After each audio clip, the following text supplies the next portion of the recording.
The morning started off like any other, without a hint of the chaos to come.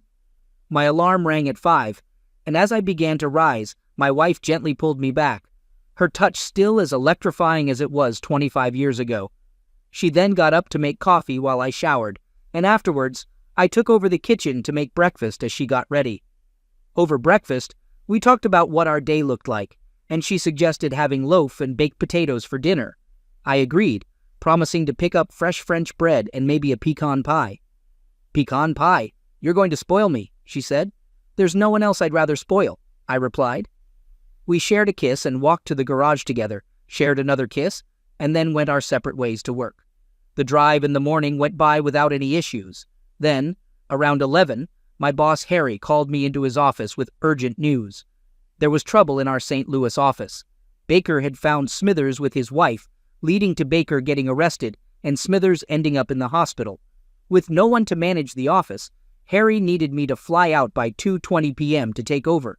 How long I'd stay depended on the severity of the situation between Baker and Smithers. It was unclear when either could return to work or how they could work together again, leaving Harry pondering which one to let go. I felt the matter was straightforward, blaming Smithers for the turmoil. Harry, however, mentioned he didn't have all the facts, only what the secretary had relayed over the phone. Harry suggested I might gather more details upon my arrival. I attempted to inform Diane of the sudden plans, but her secretary informed me she was occupied in a meeting. I promised to reconnect later and went home to pack.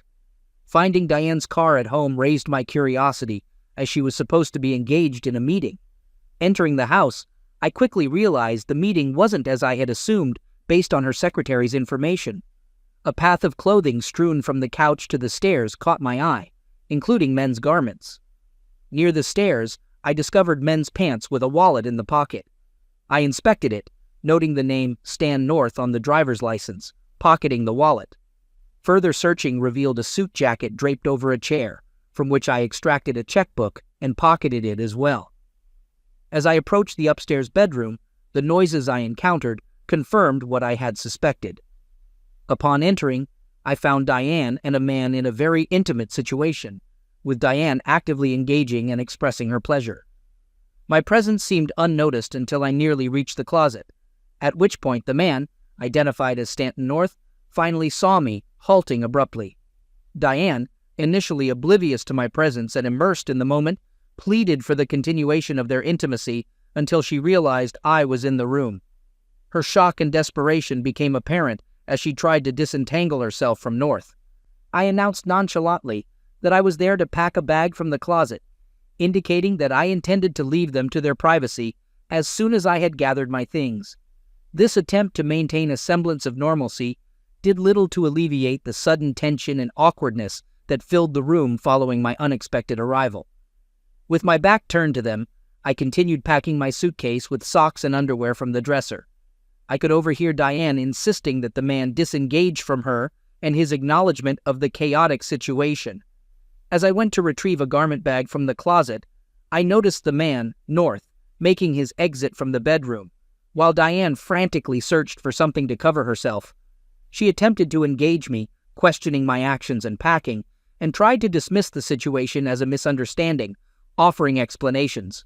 Her words continued as I heard the front door close behind North, leaving me to ponder his departure, especially since Diane's car was the only one outside, indicating he had arrived with her. Throughout this, I chose not to engage with Diane, ignoring her attempts to communicate and her pleas for a chance to explain the situation.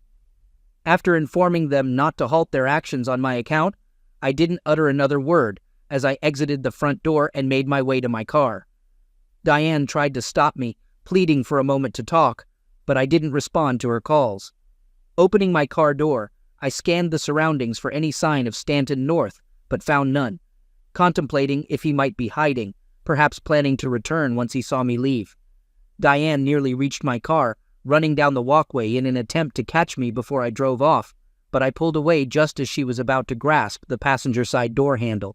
The drive to the airport was a blur, with my mind far from the task of driving, caught up in the turmoil of what had transpired. I questioned how and why such a betrayal could happen, especially when I had been so certain of the solidity of my relationship with Diane. Reflecting on our life together, I found no hint or warning sign that could have prepared me for the shocking discovery. The betrayal felt even more profound considering the normalcy of our morning, leaving me to grapple with the stark contrast of her actions later in the day. Diane and I first crossed paths following my father's job promotion, which necessitated our family's relocation over 1,500 miles away. This transition was particularly challenging for me, pulling me away from familiar faces and places to a school where I felt utterly isolated.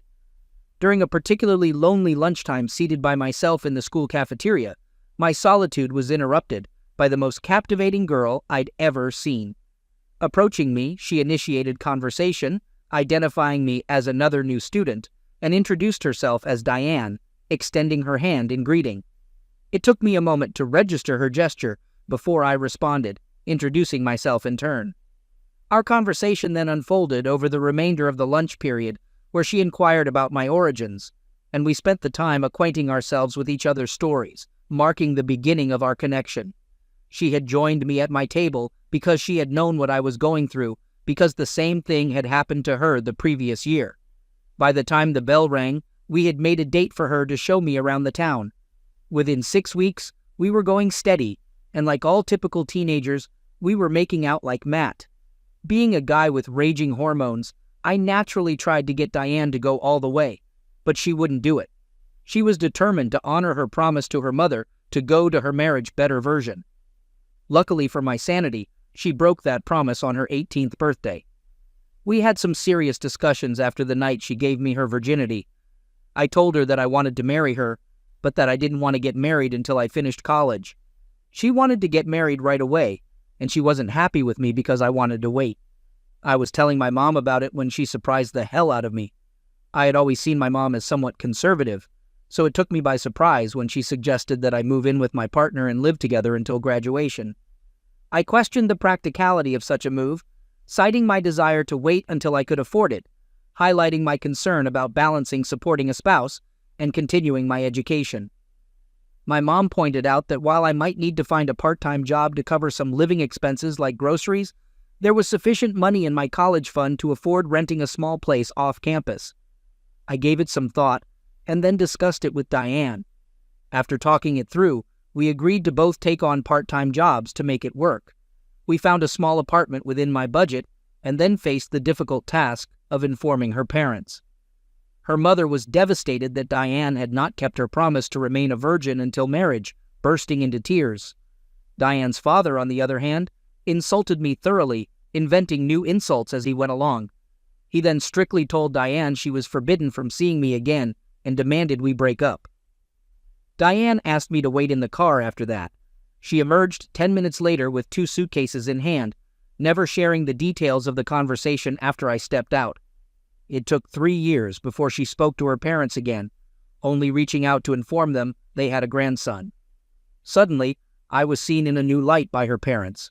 I was the wonderful man their daughter was fortunate to find, and their praise was endless. However, the rift had already caused significant damage, and I merely tolerated them from then on. Diane eventually reconciled with them, and they became an active part of our family life, proving to be wonderful grandparents to our 3 children. My feelings remained lukewarm at best. Time moved on, our children grew up and moved out, leading us to this moment. Despite everything, our kids were spared the experience of growing up in a divided home. At the airport early, after checking in, I settled into one of the coffee shops to wait for my flight announcement. During this time, I went through North's wallet and checkbook I had found.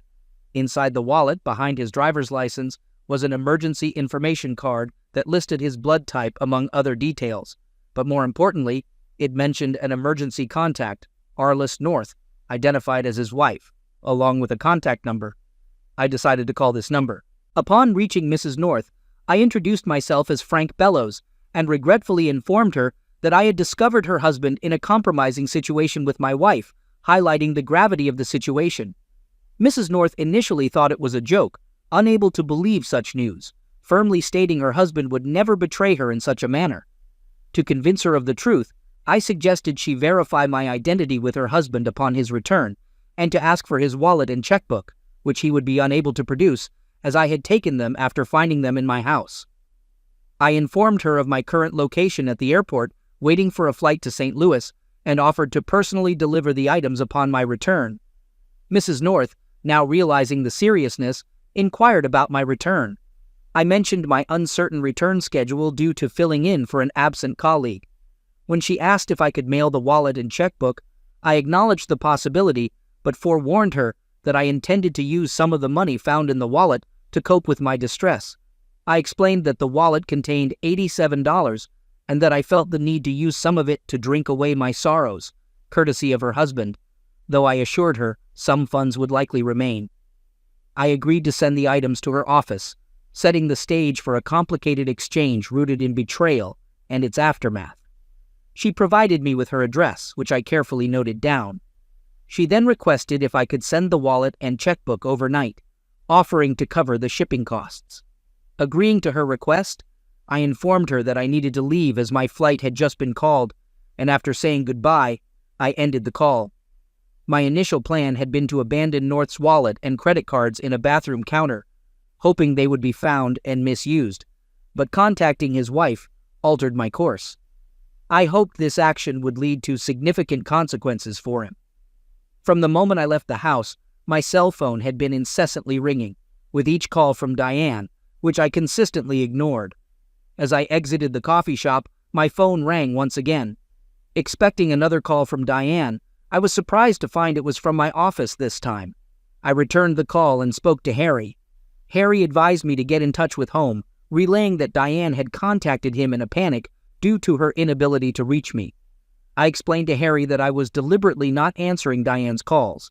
I disclosed the reason was my discovery of her in a compromising situation at home, which she shouldn't have been in.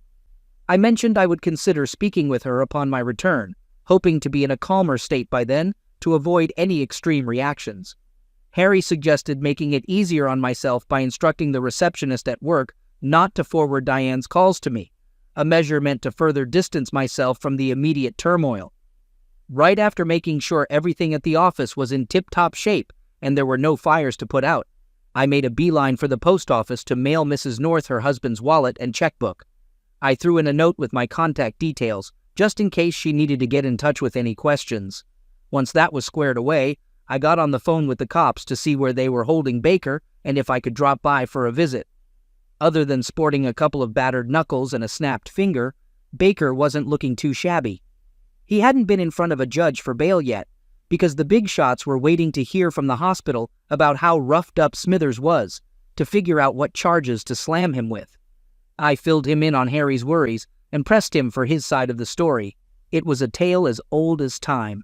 He had swung by his place over lunch to grab something he'd left behind that morning, only to catch Smithers in the act with his wife, taking advantage of his own lunch break in a very different way. In the midst of giving Smithers a thorough thrashing, Baker's wife was dialing 911, claiming her husband had lost it, and she was scared for her life. The police rolled in, Smithers ended up in the hospital, and Baker landed in jail. I went to the hospital to visit Smithers. He had a broken nose, 2 broken ribs, 2 cracked ribs, and they took out his right testicle. He told me, "I didn't mean to hurt anyone. The witch provoked me, so I reacted. I'm single and enjoy Zex like any other guy. If anyone's to blame, it's Baker. If he handled the situation with the witch properly, she wouldn't have come after me." I didn't sympathize with him. I phoned Harry, sharing the incident and suggesting we move Smithers out of the office unless there's reason to fire him. I promised to investigate the office for anything useful. Baker had a hearing the next day. Bail was set at $250,000. He could only afford it by putting his house up, but his wife refused to agree, so he'd remain in jail until his father and brother sorted it out. The next morning, Arles North called me. She asked her husband about a Diane Bellows, and his face drained of color as he claimed he didn't know her. When she pressed him and asked for his wallet and checkbook, he said he must have left them at work. Then he changed the subject, asking about dinner. He was aware that he was in significant trouble, but hadn't yet grasped the full extent of his predicament, which he wouldn't understand until the following day when I would request his wallet and checkbook once more. Regarding the duration of the affair, I admitted to only knowing of its occurrence because I had stumbled upon them together, and since that moment, I hadn't spoken to my wife. I mentioned that I planned to maintain this silence until my return home. I also expressed an interest in hearing her side of the story for comparison purposes once I had the chance to speak with her. Despite receiving numerous calls from Diane daily, I consistently avoided answering them. It seemed that Harry might have informed her of my whereabouts in St. Louis, leading her to contact me through the office phone. When Dixie, one of the receptionists, alerted me to Diane's call, I reluctantly engaged. During the call, Diane attempted to initiate a conversation, insisting on clarifying the situation, which she claimed was not as it appeared. My response was one of outright refusal to engage in any discussion, overwhelmed by anger and betrayal, to the point of expressing violent thoughts towards her and the man involved. I firmly instructed her not to contact me again until I was back, concluding the call abruptly. In mid-afternoon, I got a call from Baker's father, telling me that bail had been arranged and that he would be released the next morning. In a way, I was sorry to hear that. As long as Baker was in jail and Smithers was in the hospital, I didn't have to go home and deal with Diane.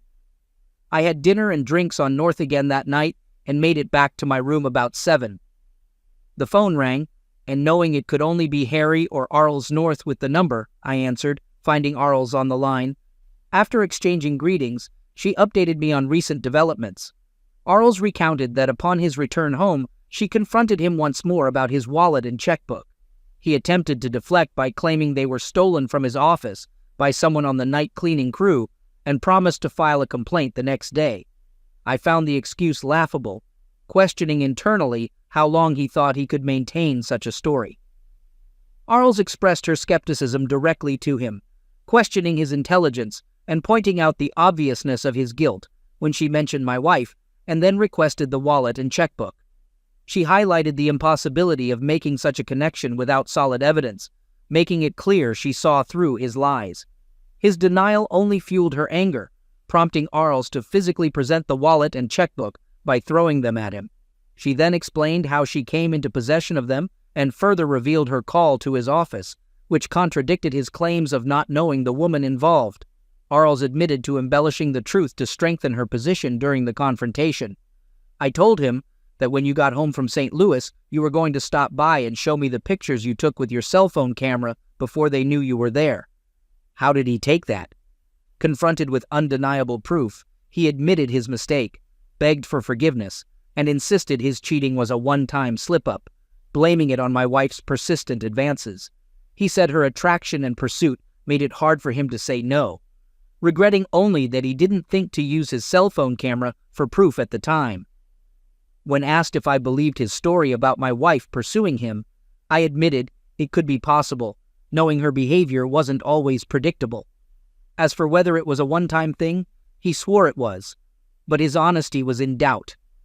He insisted it was his only act of cheating, but I knew otherwise. I'd heard from others about at least 3 times he'd been unfaithful when I wasn't around. I'd never sought confirmation, preferring not to know the truth. When questioned about why I'd even consider my wife chasing him, he explained that his looks had attracted attention before, implying some women might want to verify rumors. Until then, I would have defended my wife's loyalty without question, but seeing her with him changed everything. As our conversation ended, we agreed to share any new information, especially my wife's explanation when I talked to her later. At 11 the next morning, Ray Baker phoned me to say he'd been released from jail on bail. He needed the day and the next to sort out his personal matters. His wife had a restraining order against him, so he had to find a new place to stay and arrange with the court to enter his house for his belongings. He planned to return on Thursday. I updated Harry on the situation and informed him that I discovered Smithers had been manipulating his expense reports, possibly giving us cause to let him go.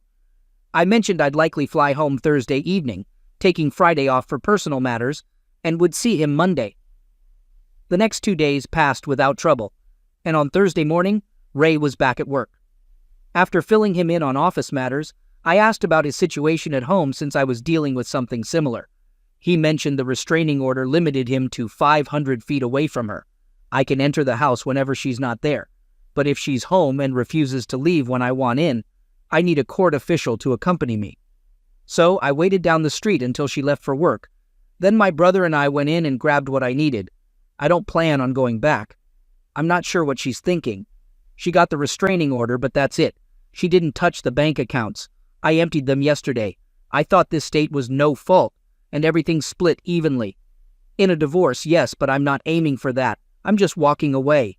If she wants a divorce, she can handle it and get half of nothing when she files.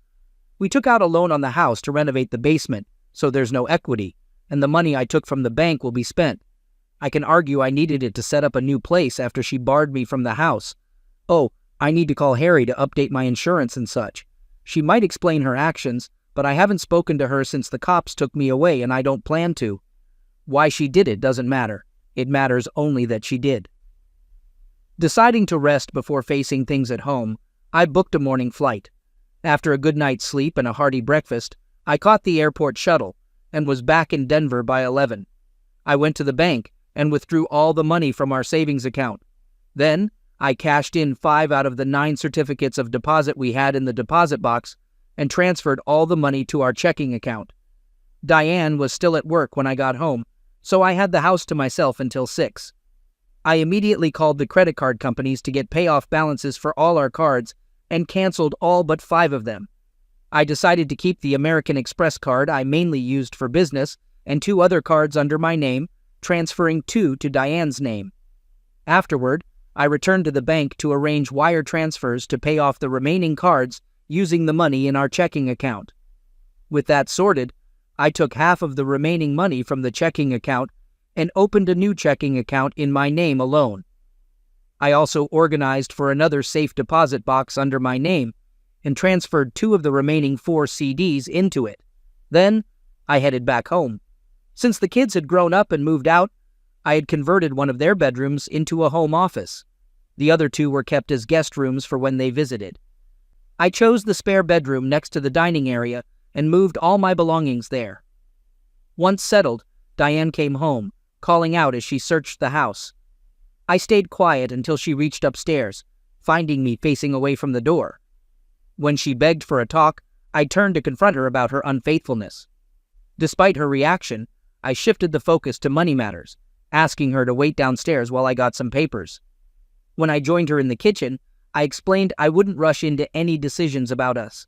Though she seemed relieved initially, I clarified that I meant to distance myself instead of diving into divorce. I told her about the changes I made with our finances, suggesting she open her own accounts while keeping a joint one for shared expenses. I stressed why I chose this, making sure she understood. While I explained the household account's purpose, Diane remained puzzled by my actions, so I reminded her of why I did it, especially considering her betrayal. Despite the seriousness of the situation, I offered a practical solution to handle our finances going forward. I handed her a piece of paper detailing the household expenses, including the mortgage, utilities, taxes, and insurance, informing her that we would now function as roommates. I instructed her to contribute half of these expenses to the household account each month. I explained that we would share the house, except for 2 rooms. She would have the master bedroom, while I would occupy Carol's old room. Diane questioned my decision to move into Carol's room instead of the master bedroom, suggesting I should stay with her. I firmly rejected the idea, stating that after witnessing her actions in the master bedroom, I couldn't bear to occupy the same space or share a bed with her. She attempted to downplay the situation, claiming there was more to it than I assumed. However, I remained steadfast in my belief that I had witnessed her engaging in infidelity with another man in our home and on our bed. Okay, Frank, but let me explain. It was just sex, nothing more. There was no love or affection, just curiosity. I love you, Frank. I always have, always will. My feelings for Stan were just lust, plain and simple. It was a one-time thing out of curiosity. If you hadn't come home, you wouldn't have known, and it wouldn't have happened again, she explained. But that's the issue, Diane. I did come home, and I do know, and it changes everything. You cheated on me, which means I can't trust you. If I can't trust you, then everything you say is under scrutiny. You say you love me. Can you love me and betray me? Can you love me and disrespect me by bringing another man into our home and sharing our bed? What kind of love and respect is that, giving me another man's leftovers? No, Diane, I can't trust you anymore. You say it was a one-time thing, but I have to question it. Even if it was true, you still betrayed me. You broke our vows, and for what? To satisfy your curiosity? What could possibly be worth risking our marriage for? I responded. She glanced away as she spoke. His size. Can you believe it? His size? Why on earth was I curious about that? Some of the girls at the office had dated him, and they couldn't stop talking about how big he was and how satisfying it felt. I heard their stories, but I didn't really think much of it until he started showing interest in me. Even then, it took me a while to start thinking about it. So, he was trying to seduce you? I asked. I suppose so, but I didn't pay much attention at first. But I enjoyed the attention. Who wouldn't want to feel attractive? At my age, having a man 10 years younger than me pay attention was a huge boost to my confidence. I had lunch with him a few times and danced with him at office gatherings. It was when we danced that I started to think about the stories I'd heard. I felt him pressed against me, and he did seem rather large. The more I thought about it, the more curious I became. I was a virgin when I met you, and you're the only man I've been with. I started wondering what it would be like with another man, especially one rumored to be so well endowed. You say all the other girls talked about Stan's size and abilities in bed? How many other girls? I asked. 7, she answered. 7 of them? Stan had sex with 7 of them? I queried. They said he did. 7 of them in your office alone. That would seem to show that Stan was pretty promiscuous. Did you ever stop to think that a guy who was screwing anything that moved might pick up a disease or two somewhere along the line? I remarked. Oh, come on, Frank. If that were the case, he would have given it to the girls he made love to. And you can believe that if he did, it would be broadcast all over the office in minutes, she argued. You can have it and not know it, Diane. In some cases, you can have it for months before you show signs. If I were you, I'd go and get myself tested, I suggested. The important thing, Frank, is that Stan meant nothing to me. There was no love involved, and I can't say that there was even much like, she explained. That's not what it sounded like when I walked into the room. You know I like sex, Frank, and you know how vocal I get when I make love to you, she retorted. So I made some noise. It was because I was in the middle of having sex, and not because I had any special feelings for Stan. It was a mistake, Frank, a major mistake, and I'm sorry as hell that I slipped up, and I can promise you that it will never happen again. I love you, Frank, and you know that I do. You can't throw away 25 good years because of one mistake, she pleaded. I'm not throwing anything away, Diane. You were the one who threw it away when you brought another man into my house and took him on my bed, I replied, as I got up and left the kitchen. I went back upstairs to the den and lost myself in some paperwork. I'm a fairly light sleeper, and that night, about an hour after I went to bed, the noise of the bedroom door opening woke me up. Diane entered the room quietly and closed the door softly behind her. Since it was summer, I slept without clothes, lying atop the blankets. She leaned over me, trying to kiss me. Diane had always had a way of melting me with her touch, and it seemed she was trying to do it again to win back my favor. She was completely taken aback when I pushed her away. Just leave me be, Diane. I have no interest in being someone's second choice. She got off the bed and left the room in tears. About 20 minutes later, I drifted off to sleep. Undisturbed for the rest of the night, Diane greeted me with a good morning while she was in the kitchen preparing coffee as I came downstairs after my shower. I responded with a non-committal grunt and avoided further interaction until the coffee was ready. I filled my travel mug and left for work without further acknowledgement. Later in the morning, around 10, I called Arles North to update her on the situation. I informed her about Diane's revelation regarding the number of women involved with her husband, describing him as the office Romeo. Arles inquired if I believed Diane's account. I admitted that prior to discovering her infidelity, I would have been inclined to trust her, but now I questioned her motives. I expressed uncertainty about whether her story was genuine or simply an attempt to justify her actions. Regarding my plans, I stated that while the marriage was effectively over, I wasn't inclined to initiate divorce proceedings. Instead, I intended to cohabit with Diane as roommates, avoiding financial ruin over her infidelity. Arles mentioned she was still contemplating her own course of action, and suggested we keep in touch and arrange to meet for lunch. We bid each other luck before ending the call. For the following week, I made sure to leave before Diane woke up, and I kept myself occupied until late in the day to avoid going home. Diane would be awake when I returned, but I paid her no attention. On the next weekend, she attempted to join me in bed once again, but I firmly instructed her to stay away and leave me alone. She told, "Darn it, Frank, please don't do this to me. I love you, Frank, and I want to be with you." I answered, "I don't want you, Diane. You've been damaged." She pleaded, "Oh my God, Frank, it was only once. I haven't even spoken to him since he left the house. It was a lapse in judgment, Frank. Please give me another chance. I know it was wrong, and I'm truly sorry. I promise it won't happen again." I responded, "The issue, Diane, is that I can't be certain it was only once. He could have been your third or fourth lover, or even your 10th. You might still be seeing him during your lunch breaks at a motel. When I caught you with him, you shattered my trust, Diane, and I can't trust you to tell me the truth anymore." She begged, "Please, Frank, there must be a way for us to fix this. I'll do anything, Frank, anything at all." I declined. "Sorry, Diane, but there's no chance of us reconciling because I don't want to. Seeing you with North, with your legs wrapped around him and begging him, killed all the feelings I had for you. But look at it positively. You're free to explore your desires now. Just not in this house. This place is neutral ground. Take your men elsewhere, and I won't bring my women here." She questioned, "Your women?" I explained, "I have no intention of giving up my bed life. I'm not a bad-looking guy, and I've had plenty of opportunities to fool around. But I never did because I promised during our wedding that I'd be faithful to you. You made the same vows, but you broke them. When you broke yours, you released me from mine. At least I won't be bringing mine here where you can see it." She looked at me, and I could tell what she was thinking. She was thinking that sharing the house and being around each other would give her a chance to work her way back into my life. And that is just what I wanted her to think. I decided to give her a load to carry. The only reason I'm doing this whole sharing the house thing is that I don't want to make the lawyers rich by going through a divorce. And I don't want to give up what I have here at the house to live in an apartment. I wouldn't have a garage to work in, a basement workshop, and I wouldn't have a patio where I can sit and enjoy a drink as I watch the sunset. You have two choices, Diane. Live with the new status quo or not.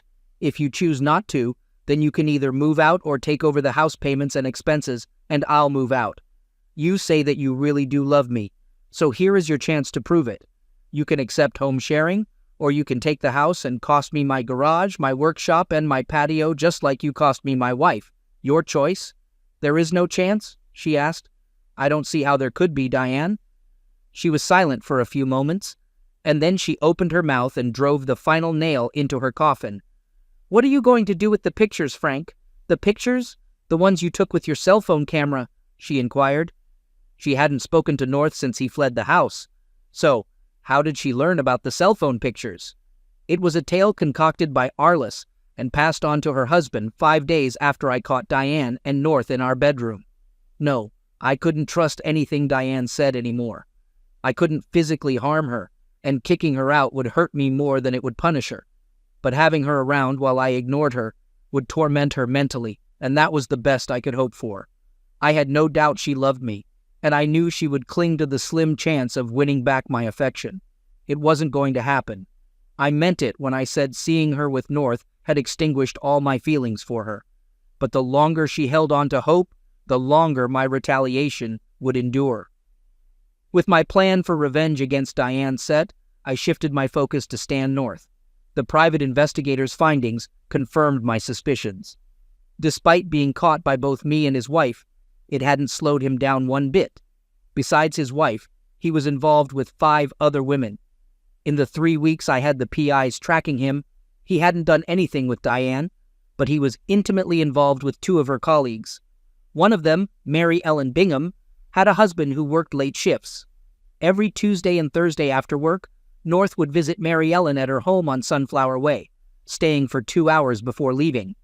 Glancing at my watch, I realized he would be leaving the house in 10 minutes if he stuck to his routine. I parked my car a block away and approached the Bingham residence, circling around behind the garage. As I arrived, I donned latex gloves and a ski mask. Mary Ellen's garage had space for 3 cars. When North visited, he parked inside and closed the garage door to avoid arousing suspicion among the neighbors. We wouldn't want Mary Ellen's husband finding out, would we? Using a pry bar, I forced the lock on the back door of the garage. I waited as the connecting door to the house opened and North stepped out. Mary Ellen stood without a cloth in the doorway, watching North walk to his car. The taser's 50,000 volts had him wriggling on the garage floor. Before Mary Ellen could scream, I spoke in a disguised voice. "Make a sound or call the cops and your husband will discover everything. It's best you go back inside and act like nothing's happening out here. I won't kill him, but he'll learn a lesson from another betrayed husband." She leapt back and shut the door. Mary Ellen recognized me from the company events Diane took me to, but I relied on the ski mask and my altered voice to conceal my identity from her. I couldn't risk her calling the cops, so I needed to act fast. I pulled North's pants off of him, and believe me when I tell you that pulling pants off of a guy in convulsions isn't easy. Once I had his pants off, I took my revenge. Proud of his package, was he? Well, his package was going to pay. I took the fully charged cattle prod and touched it to his Johnson as many times as I could until it was fully discharged. I kicked him twice in the ribs for the hell of it, and then I took his wallet and checkbook and got the hell out of there. I heard no sirens, so maybe Mary Ellen didn't call the cops. As I drove away, I thought about what I had just done. I had no idea how much damage, if any, the cattle prod would cause, or whether there would be any lasting effects. But I can honestly say that I enjoyed every one of North's screams when a cattle prod charge flashed through his Johnson. I never did hear how Mary Ellen made out on the deal. Was she able to get North out of there and keep her husband in the dark? Or did she have to call for medical attention for North and explain an ambulance at the house to her hubby? Still wearing the latex gloves, I put the wallet and checkbook in a package I had already prepared and sent it to Arles at her office. There was no note enclosed, and I would deny I knew anything about it. But when her hubby came home hurting and then his wallet showed up in the mail, she would think she knew who had done it. About 3 weeks after my encounter with North, I got a call from Arles. She asked if I was free for lunch. I replied that I hadn't made any plans and asked why. Arles suggested we meet face-to-face and proposed noon at the Lido. She joked that she'd be the redhead nervously scanning every guy who entered to find me. I agreed to the plan. When I arrived at the Lido, I didn't see Arles anxiously scanning faces, but it was easy to spot her as the only redhead sitting alone. I approached her table and greeted her as Mrs. North. She corrected me, saying it's Arles, not Mrs. North, a term I hadn't used since our initial phone call. Taking a seat across from her, I inquired about the reason for our lunch meeting. Arles expressed her desire to get a good look at the man who she felt was messing up her life. Confused, I asked how I was doing that. She recounted how I made her confront the truth about North's infidelity, and then, after she gave him another chance, I somehow took away the best thing he had going for him. Perplexed, I pressed for clarification. Arles explained that although Stan was a good provider and father, his prowess in bed was his best quality, which I apparently ruined. Denying any involvement, I asked how I could have done such a thing. Arles didn't buy my innocence, insisting I knew exactly what I had done to Stan's private parts. She claimed that since then, he hadn't been able to perform, accusing me of dodging responsibility with my trademark excuse of, "It's in the mail." Just as the waitress approached to take our order, Arles requested a salad and iced tea. I couldn't help but admire her. She was stunning, and it seemed like her husband was missing out. Arles proved to be not only beautiful but also sharp. After Arles placed her order, she turned to me and asked, "Well?" I feigned innocence. "Well, what?" "Do I pass?" she inquired, catching me off guard. I stumbled with my words. "What are you talking about now?" She didn't let me off easy. "What? I wasn't supposed to notice you checking me out just now." Caught in the act, I could only manage a goofy smile and replied, "Who? Me?" "Yes, you," she confirmed, her tone suggesting that she knew exactly what was going on. "And I hope you like what you see, because the real reason for this little get-together is to offer it to you." Her directness left me speechless. I didn't know what the look on my face was saying to her, I thought as she continued. "I'm a very sexual person with a very high sex drive, and since you have taken my play toy away from me, I feel that it is only fair that you take over his duties." I was taken aback, unsure of how to respond. She smiled knowingly and added, "I'll bet you weren't expecting that one, were you?"